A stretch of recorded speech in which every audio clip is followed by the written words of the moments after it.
Alright guys, welcome back to the channel for another session at the track. So this time around, we're taking the car back to Ennis to get some testing in after we made some huge changes to the suspension in the back of the car. Nothing really to the front of the car to speak of other than leveling it out. So what we did was we changed the instant center length from the upper 30s to the mid to upper 40s, and we also lowered and leveled the car quite a bit. The car lowered somewhere in the neighborhood of 1.5 inches in the rear, probably 2.5 inches in the front. It's driving me crazy. So we're hoping that the wheelie situation improves, it doesn't do wheelies, and that it 60 foot's better, and that we can make more good passes. So let's get it done and see.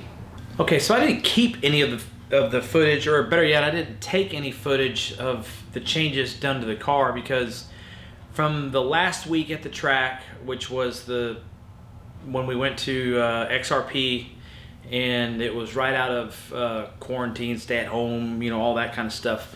I had left the car at Chris's house during the week, and I was just going to come back and, you know, do the work over there with him or whatever.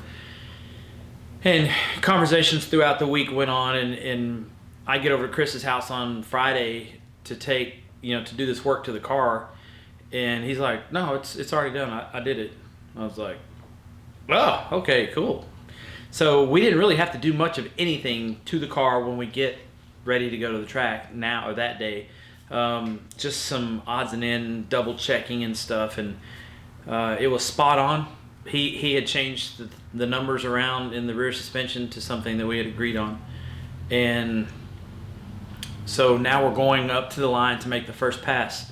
The first pass, the settings in the car are pretty much the same as they were when we left XRP. The launch RPM, 4,000 RPMs, 130 kPa pressure on top of the wastegate, and 32 pounds of boost, I think is what it was. So I let off the trans brake, and the car feels like a turd. It doesn't pull the wheels off the ground. It doesn't feel like it's got any power. It just doesn't go anywhere. I get to the top of the track, put the parachute up, all that stuff, because it felt like it had good mile per hour. And I get back to the trailer to see the time slip, and Chris is smiling. And it ran its best ever on the first pass, period. 60 foot was a 1:15.9. Front wheels never left the ground. So check that out right now, inside and outside of the car.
Okay, so you saw the first pass, and it went very uneventful. The car drives so much better that I didn't think that, it didn't pull the wheels and it didn't get violent and it didn't do any of that, and I just thought that it didn't run good. No, it was fine. It was perfectly fine. Next pass, we go up there, kind of clean the tune-up up a little bit and really don't change anything. And it comes back and it does a 115.7 or something like that. Still, it repeats the ET exactly the same. The exact same number. And I'm just blown away at how good the car drives now. It just doesn't feel like it's going anywhere. So now it's time for...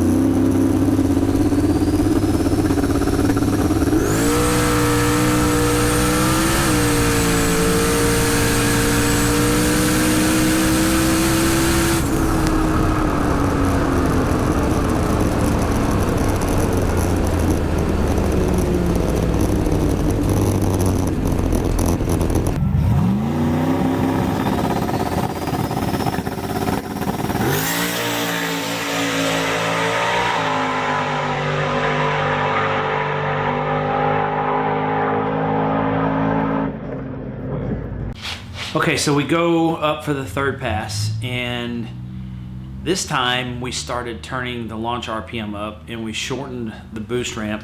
And one thing to note, that up to this pass we haven't changed the top boost setting. So when the max boost that we've ever ran is still the same, but it still has that dip in the boost curve. And we've tested everything. We've tested the blow-off valve. We've tested the wastegates. We've tested the max air pressure.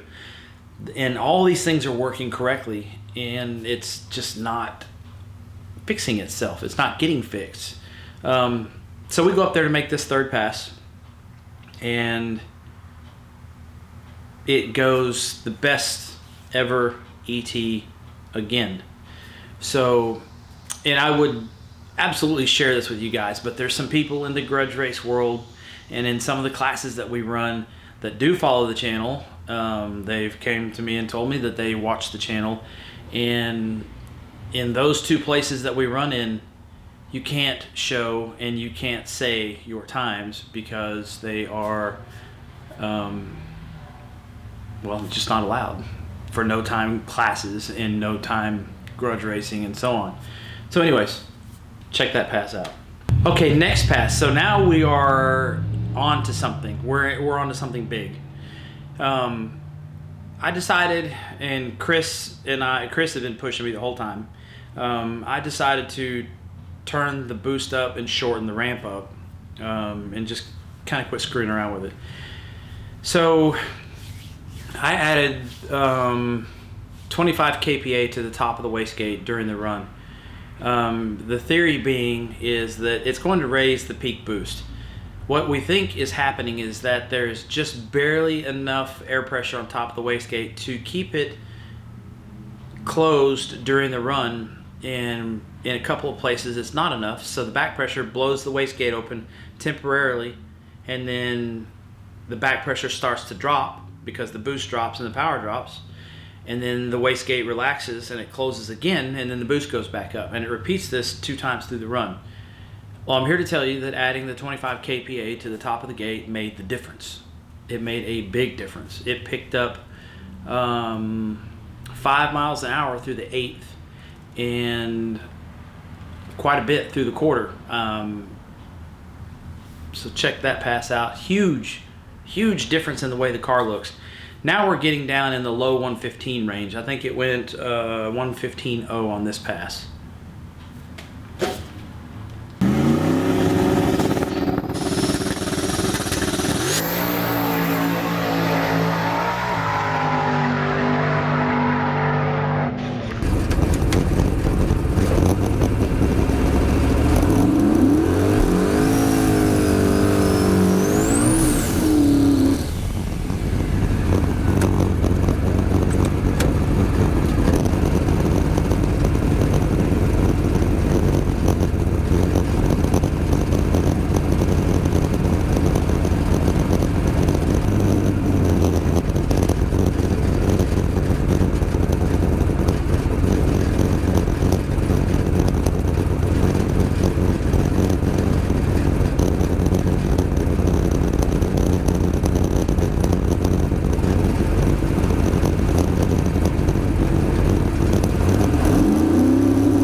Okay, so one thing also to add to that is that now I've ran the quarter mile out.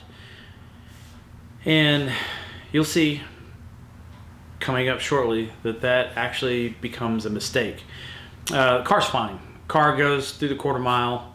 I will say this, that it is deep in the 7-second range and way over 170 miles an hour, if that tells you anything. So follow up. The next video, the next pass is going to be pretty awesome.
So now we come up for the last pass. I'd only ran 1 quarter mile pass out of the previous 4, and it was fine. The tune-up looked good. Everything looks good. So now I got the boost turned up. Okay, the boost is higher for a total of 36 pounds. So for those of you who know and understand the ProMod 94mm Gen 2 turbo and 36 pounds of boost, that will give you an idea of how much power the car makes. Probably, if I had to guess, in the neighborhood of 1,500 or so to the wheels. Now, each of the last 3 runs, we turn the launch bar RPM up 100 RPMs, and that's why the 60 foot is improving. We can't get it to spin the tires. We can't get it to do a wheelie. Through all these runs, it doesn't pull the wheels, not even a little bit, as far as I can tell. So the last pass, the 5th pass, I believe, the car leaves the line, and the first thing I can think of is that is a huge difference in power. I mean, phenomenal, big, space shuttle type stuff, right? The car goes fine, and you're going to see that in the in-car video. It sounds fine. It's definitely moving faster. It goes the best ET to the 8th mile by 0.3 of a second or better. And then at the quarter mile, or way up in the top of the quarter mile, probably around 1,000 feet, it doesn't feel 100%. It's not making noise. It's not banging. It's not popping. It's not doing anything like that. It just doesn't feel 100%. So somewhere around 1,200 feet, I let off the gas and coast the rest of the way. It coasted to a mid 7-second pass. Get to the end of the return, or get to the end of the track and start down the return road, the car's got a dead miss to it. And for this video, I'm going to leave it at that. I already know what it is, but I'm going to make a second video showing what happened to it. So yeah, big success. That 60 foot on that pass went from a 115.2 on the 4th pass to a 112 with a 5. For anybody that's ever done anything in the teens, the difference between a 15.5, 15.4 or whatever down to a 112 with a 5 is like being in a Volkswagen versus a rocket ship. But it was a huge difference, and I knew right away. So, long story short, the rear suspension changes were phenomenal. Huge difference in the car. Drives 1,000,000% better. Couldn't ask for any more.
Okay guys, so that's the end of the video. We made 5 passes at the quarter-mile track, not all of them through the quarter, only 2. We surpassed the previous best by a little over 2/10 of a second. Quarter-mile, we improved over a half a second. And it I still can't believe how much difference it made in the rear suspension changes. And huge thanks to Chris for doing that stuff. You know, going above and beyond. You know, helping me get the car ready and all that stuff. And as you can see, he's in every video at the track. He's always down to help. He's always got the tools. He's always he's just always down. Huge friend, huge helping friend at the track and everything. Brian as well, always on the camera when he's with us. Just kind of takes care of all that stuff. So, anyways. That's the end of the video. Thanks everybody for stopping by. I really do appreciate it. The car is wounded, and I'm going to do a separate video and show you exactly what happened to it, and we'll kind of go from there. So thanks for watching. Please click subscribe if you haven't. Hit the notification icon, and we will see you in the next video.